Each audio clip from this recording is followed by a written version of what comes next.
Maartiin Ermeellaa fi Mikiin bilbila hin kaasanii maal akka ta'e wanti beekamu hin jiru. Dubartiin kun garaatti baatteetu jirti. Abiraam achi maalinni akka inni ta'aa jiru anaaf hin galleetti. Ashamaa akkam jirtu hordoftoonni lammii fi keessummaa marti keessan sinin jecha lammii fi keessummaa subscribe, like, comment gochuun akkasiin jajjabeessitan kabajaan sin gaafadha sinin jechaa jechuudha. Egaa viidiyoota darban keessatti jechuudha dhugaa dubbachuudhaa fi kan Ermeellaa kun jaalallee haddadha. Haa ta'uyyuu malee jechuudha nama raata'e tokko yookiin immoo nama wallaalee tokkodhaa fi jaalala ibsu yookiin immoo animee Ermeellaadha jettee beeksisuun iyyuu sin barbaachisu ture jechuudha. Hanga sanatti wajjin hin ta'udha. Maaliif jennaan ijji kee in erga tokkoffaa jechuudha masqalitti godhamee jiru sana yookiin immoo bakka abilitti godhamee jiru sana jechuudha. Egaa yeroo ammaa kanaan wanta ta'aa jiran hin beeku masqaliin fayyina masqaliini karaa jireenyaati kan beeknu nuti jechuudha. San garuu egaa haala sanadhaan jechuudha ifaan ifatti isa biraas immoo jechuudha. Akkasitti rabaaramaa osoo jiranuu akkasitti mucuqee osoo dhiqamaa jiranuu jechuudha viidiyoo walumatti qaxxalan jechuudha. Guyyaa 3 viidiyoo guyyaa tokko waraabame walitti aansanii nu gallakkisanii har'as immoo isa ishin irratti kufte sana yeroo lammataa sana nu gallakkisuu danda'u jechuudha. Na hin beekamu dhugaa dubbachuu wanti akkanaa kunani ani hin beeku jechuudha. Isa kanaaf iyyuuti kun ifaan ifadha. Sii galuu qaba Ermeellaa dhaabbattee hubachuu qabda jechuudha. Gatii akkati baaftuuf, akkati boochuuf, akkati miidhamtuuf wanti kun kan hojjetamaatu jiru. Sii galeera ani dhiphina sana keessa darbeera ani yeelloo sana keessa darbeera kaleessaa haaluma keetiin jettee atis garaatti baachaa waan jirtuuf makaraa sana akka argituuf si'iif garuu si'iif hin galle jechuudha.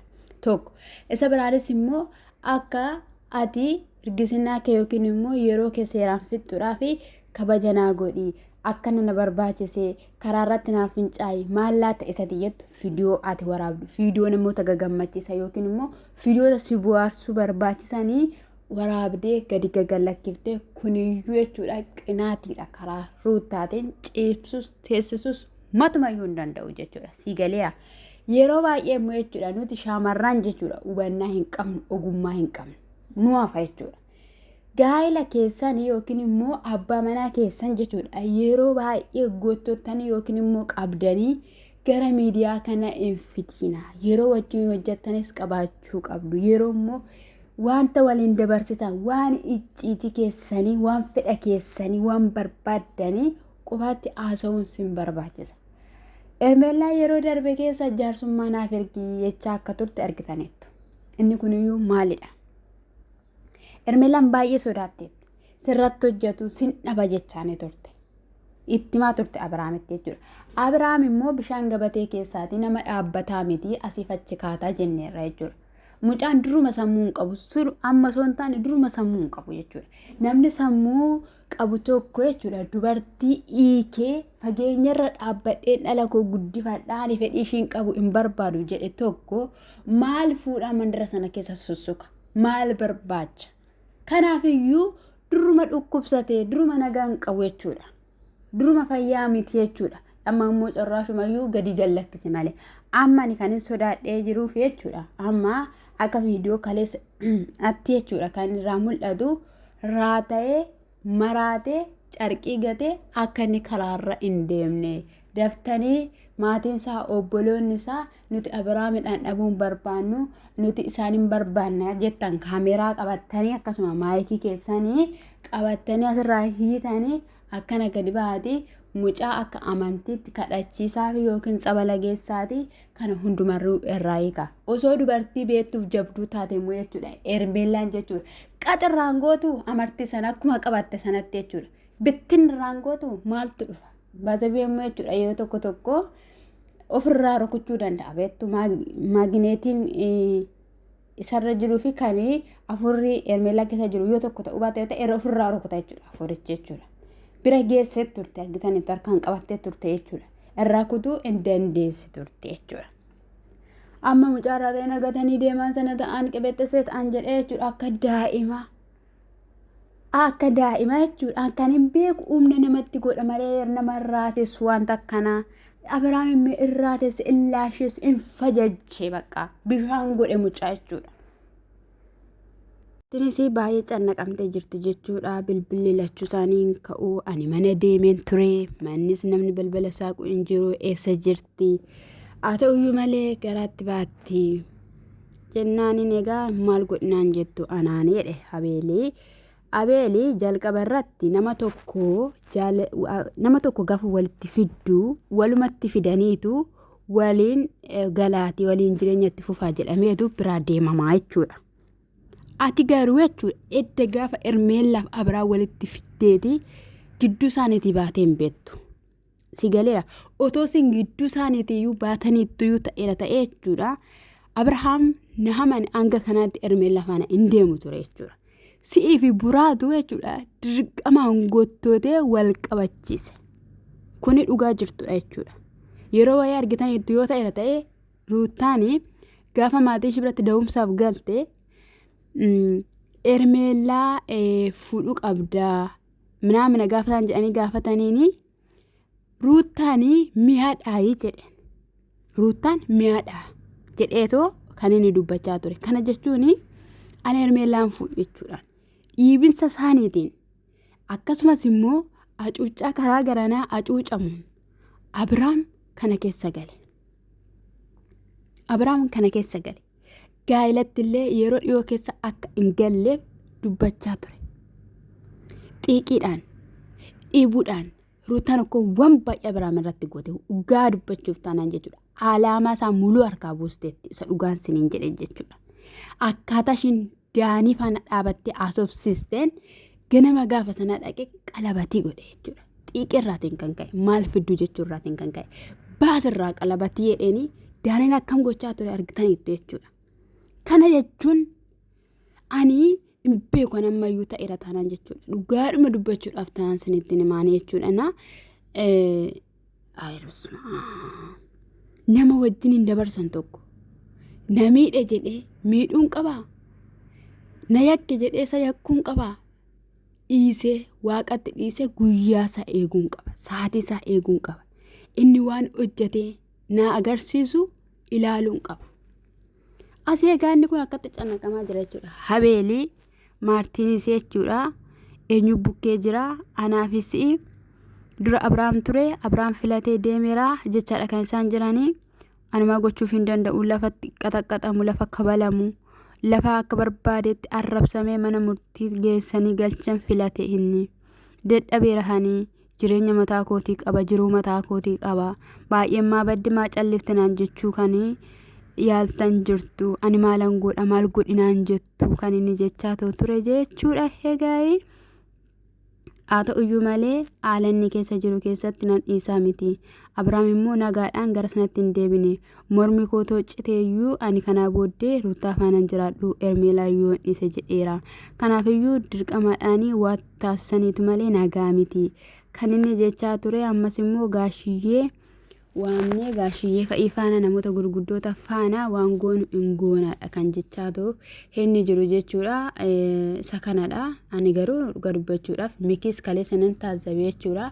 Innaan akkatti ijatti babaasu ifadha wanti irra jiru hin mul'ata. Mucaarraa ta'eera jabbii ta'eera aciifti maal taati innaan jedhu beela'ee fa'ii jedha. Saatiin isaa ga'e maal jechaa ture jechuudha. Ermeellaadhaan dhugaa dubbachuudhaaf taanaan mee kana maal jettu meesin amma nagaadhaa fayyaadhaa jettu fakkeessa jettu amma kana isinitti fakkaata amma kun baazawee irraa kufaa isiniin jedheerani. Yeroo muraasa yoo hojjeta malee afurri dhaabbachuu hin danda'u. Afurri akkanaa hanga yeroo kufuutti yookiin immoo hanga gaafa dadhabuutti hin dadhabaa.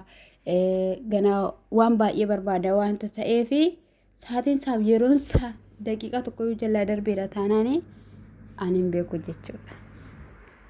Ruutaa lafarree bahu akkamitti Arbasmaa'am dhugaa dubbachuudhaaf amma waa'ee Ermeellaas miti waa'ee Abiraam waa'ee Ruutaas miti irra caala jechuudha. Waa'een Abiraam kun baay'ee nama gaddisiisa. Baay'ee nama gaddisiisa. Ermeellaan immoo jechuudha of qabuu dhabuun ishii wanta namni kun keessa galee hanga ishiin timtutti hanga si beekam sin barbaadu maalin ta'u jedhee hangan fajajee waan haasa'u dhabee isaanitti manii akka haasa'u osoo beektu lafaan of qaxaqqatuuf hin ajaa'iban. Lafaan of qaxaqqatuuf eenyu miidhuudhaaf ati tokko gidduu sana tokko ofii kee miidhamaa jirta. Ofii keedhaa fi rakkoorra bu'aa jirta jechuudha. Rakkoo keessa isa baasuu qabda malee. Qoy amma fakkeenyaaf abbaa manaa koo rakkoo keessa gale jedhee jechuudha. An lafaan of reebuun qabaa. Ani akkamittiin jabaadhee akkan gidiraa sana keessa isa baasu yookiin immoo akkan isaan ittiin qabame sana. Fakkeenya fudhattanii wubiyyee haadha manaa naahii dhugaa dubbachuuf ani nan waan baay'ee yaadu ani dubartii sana fakkeenya fudhadha. Bakka dhaabbattee jabaattee iddoo boochuutti boochee iddoo moosa kadhattutti kadhattee sossobdee har'a kinoo mana ishee jechuudha. Mana ishee ji'a 8 moo ji'a 7 sosocho'aa ta'e deeffatteetu jirti. Boru qormaan hin dhufuu miti. Inni dhufa borus qormaan jechuudha. Qormaan dhala namaa kanarratti lafa kanarratti jechuudha yoomiyyuu irraan dhaabbatu. Yoomiyyuu jechuudha. Ishii xiqqashuru kana baay'ee si taasifamuuf iyyuu ta'uu danda'a akkoo ruutaan si ilaaluuf iyyuu ta'uu danda'a kan ishiin akkana gochaa jirtu jechuudha. Ati garuu waan tokko bira darbuu hin dandeessu. Kana duras akkasitti dhanin akkoo deebii bakka sin barbaadu buttaa jiraatti gaafa akkas ta'e in kuftee jechuudha Hermeellaan. In kuftee jechuudha. Achi dhukkubsattee hospitaala galte. Kun immoo ta'uumayyuu hin qabaatu. Bakka ofitti amanamummaa qabaachuu qabdi. Hermeellaatti akka inni akka taanitti mul'achaa jiru jireenyi kuni kan biraa akka hin jirretti yookiin immoo bakka jiraachuu akka hin dandeenyetti. Kana yaaddeetti taanaan akkoo isheen gara lubbuu ishiitiitti iyyuu ol iyyannoo iyyuu fudhachuu dandeesse jechuudha. Ta'uu hin qabu. Gurri diinaa duudamuuti. Innaa yoo akkas taate boruun akkasitti sirratti taphatu. Bara kee guutuu sirratti taphachaafu jechuudha. Bara kee guutuu si tilmaamanii akka barbaadan si godhu jechuudha. Yeroo wayii cal jedhanitti yeroo wayii immoo ka'u warreen akkanaa jechuudha. Ati ammuma isaan ka'an hin boochi ammuma isaan ka'an lafaan of qaxaqqaxataanaan gaafa sana sammuu gadhiistu taata jechuudha. Gaafa sana maalin siin jedharee kanaafiyyuu kuni ta'uudhumayyuu hin qabaatu. Hin qabaatu. Jabina kee agarsiisuu qabda malee lafaan of qaxaqqatu hin qabdu. Siiras ani baay'een ishee taasifame dhugaa dubbachuudhaaf taanaan jechuudha. Maalindee otoo fayyaa qabaatee nama waan hundumaayyuu wajjin dabarsitee gaafa inni waan baay'ee jedhamu gaafa inni dhukkubsatu illee isaan yaalchiftee waa meeqa taatee mee osoo ruutaanii garatti baattee jirtu gaafa Abiraam kufee moo maal bichaa dhukkubsate nyaata geessitee maal jettee waan baay'ee gooteetti fokkoo waan baay'ee taateetti fi Hermeellaan Abiraamidhaaf hin taaneef jechuu miti kunuunsiteetti ji'a 9 muluu jechuun nama sossobuu jechuun kana caalagaa kabajni hin jiru kana caalagaayii ulfinni hin jiru. Isa kanaafiyyuu of qabii mariidhaanii kadhannaadhaanii jabeessuu qabdaa. Abbootii afuuraa kadhachiisuu fi qabda malee saayii ani beekuusa kana sinin jechuu barbaada. Egaa Abeel baay'ee tokko gaddee jira hangana kan hin jedhamne jechuudha. Sababni isaayyuu of qabii of eeggii waan baay'ee jedhiraanii inni garuu achuma keessa deddeebi'aa jira. Hanga yoomitti raataa hanga yoomitti gowwoomaa jedhee jechuudha. Haaree jira bakka haaree baay'ee jechuudha. Akkasumallee maartiitti illee baay'ee dhaga'ama maal godhnaan jettee ganamaan fa'ii dhuftee namna jechaadha kan inni ture jechuudha. Isa kanadha ilaa garuma fuulduraatti iyyuu gaafa nama wal barsiistanii fidaatii abbaa sana wal quunnamsiisaa biraa deema. Ana akkasam karaa namaati. Jaalalleen kiyya karaa namaati. Namni sun gaaf tokko fichaa jechuudha walitti nu fidee sanarraatiin kan ka'e waggootaaf guyyaa gaafa tokko namni gidduu keenya seenin beeku. Galata Waaqayyoo. Ani immoo bunni godhaa waaraan kaasaa garuu yeruma sanaan haraarama jechuudha. Maaliif jennaan ani yeroo tokko yoo wacame malee jaalalli waan jiru natti fakkaatu. Bunni godhaa hawaaraa kaasaati. Innaa sakaritti jechisiisaadha bichaani baay'ee sin jaaladha sin kabajaa. Aizuachuu bakka hama gochuun hin danda'amu hin darbaa keessaani baa na seexan aangoo hin qabdu. Kanaafiyyuu aangoo kan qabu Waaqayyoodha sinin jechuu fedha.